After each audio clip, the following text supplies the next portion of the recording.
Hey YouTube, this is Han again, and I'm doing this video because I was watching the Honey Badger's Rantzerker 23, and those are it's always very entertaining. But one thing that came up in Rantzerker 23 was that the rape shield laws do away with due process, and I don't think that's right. So I'm doing this video as sort of a response to that because I'm not sure the honey badgers really get how rape shield works. So once again, my caveat here is that there's no attorney-client relationship between us just because you're watching this video. If you happen to be accused of rape and are wanting to raise some defense that might implicate rape shield, for God's sakes, make sure you have a lawyer. This is here for educational and entertainment purposes only. We have no attorney-client relationship. Second, I suspect that this is going to be a bit long, so I'll probably break this up into several videos. Finally, I'll note that, again, I'm going to talk about Colorado law because that's what I'm familiar with. However, I think that it's pretty similar across the United States. Definitely the rules of evidence are more or less standard throughout the United States. How rape shield works in particular, I'm not sure, but I'll be talking about Colorado rape shield here. So first, before we talk about rape shield, we have to talk about evidence and how the rules of evidence work. The first rule of evidence is that all relevant evidence is admissible. And actually, it's actually not the first rule. I think it's Colorado Rule of Evidence 401, which is also, I think, Federal Rule of Evidence 401. But the general rule of evidence is all relevant evidence is admissible. And what makes something relevant is that it tends towards making a fact of consequence to the litigation more or less probable. So a material fact being more or less probable by this piece of evidence is what makes evidence relevant. So that's the general rule, right? The general rule is relevant evidence is admissible. However, there's an exception to this, and that is the character evidence rule. Well, there are a lot of exceptions, but character evidence is one of them. It's actually a pretty big one. So character evidence rule says that character evidence is inadmissible with a couple of exceptions. So there are three basic exceptions here. The first exception is, well, okay, there are two exceptions, the first one having kind of two parts. The first exception is that you can bring in the character of a witness's truthfulness. So when a witness takes a stand, that person's truthfulness is always at issue, right? Because you have to believe what this witness says. And so, or you don't, but that really goes to the quality of that evidence. So one exception to the character evidence rule is that you can always bring up that witness's character for truthfulness or untruthfulness. Although you have to first impeach the witness, then you can try to rehabilitate. So you can't bolster the witness by putting on your own witness and then bringing up a bunch of stuff about how this person is such a truthful person. You have to wait until the opposition brings up how the witness is just a liar, and then you can try to rehabilitate your witness. So you can do that, and generally you can only do this by means of opinion and reputation testimony. You cannot do it by specific instances of conduct. So if the opposing side puts on a witness to say whatever, and you want to impeach that witness's character for truthfulness, you cannot bring up some specific instance where that person lied. Rather, you have to bring in somebody who knows this witness to say, I know this person, my opinion is this person is not a truthful person. Or you have to bring in a bunch of people to say, this person has a reputation in the community for being untruthful. You know, I'm not sure how good of a tactic that is.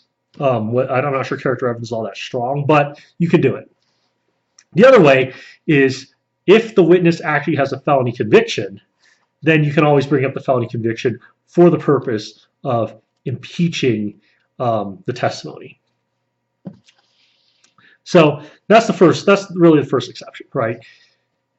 Character for truthfulness, except for you can't do it by specific instance of conduct unless that specific instance of conduct is a felony conviction. Then the felony conviction can come in, even though, if you think about it logically, if this guy has a felony conviction for, say, assault, right? It's a felony major assault. What that has to do with truthfulness, I don't know. I have a theory about that, and I'll talk about it in another video. The other exception, the other general exception to character evidence, is an exception that only a criminal defendant has.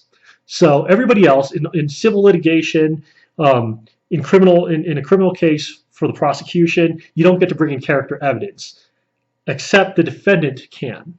And the defendant gets to do it in two ways. First, the defendant can bring in his own character. So he can bring in his own good character to show that he's not the kind of guy who did it. Actually, that reminds me, we probably should talk about what character evidence is.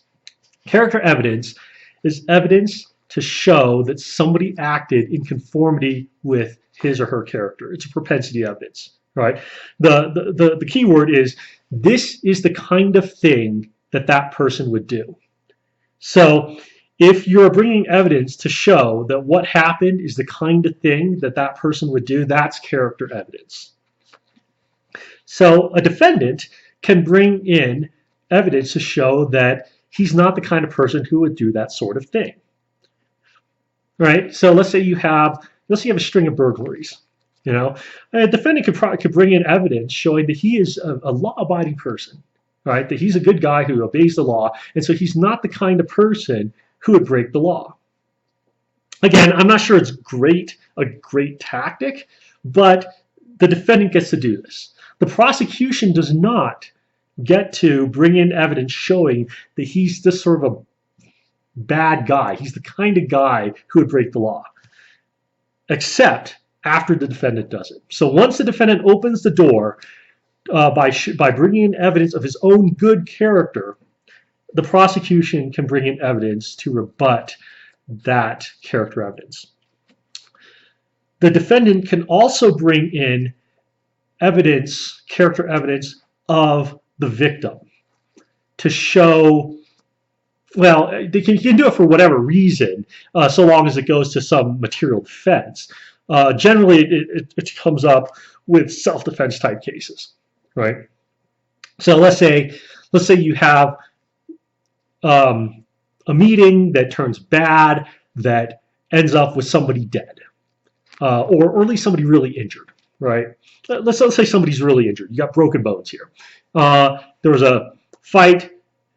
Victim has a broken whatever, and so now defendant is being prosecuted for second-degree assault. In Colorado, that is assault with a deadly weapon or assault causing serious bodily injury, including broken bones.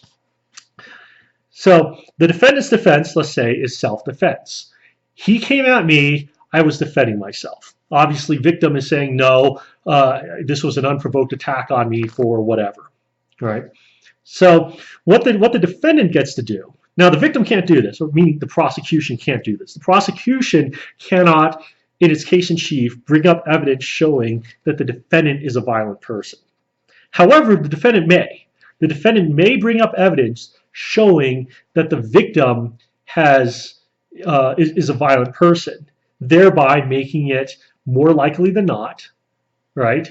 Or thereby making it probable, or not probable. It would be relevant because it would be evidence that would tend towards showing the defendant's defense of self-defense. The defendant could bring up evidence showing that the victim is a violent person, and which would help his defense of, this guy's crazy violent and I was just defending myself. Now, if he does this, the prosecution then can bring up evidence showing that the victim is actually a peaceful person. The prosecution does not actually get to retaliate. The prosecution does not get to show that the defendant is the violent person. Rather, the prosecution gets to bring up evidence showing that, no, this victim is actually a peaceful person. So that's how character evidence generally works. That it doesn't get to come in, except for to impeach credibility or to show, or for the criminal defendant. A criminal defendant gets to bring in character evidence um, in order to establish a defense. All right, I'm going to leave this here, and I'm going to continue in the next video.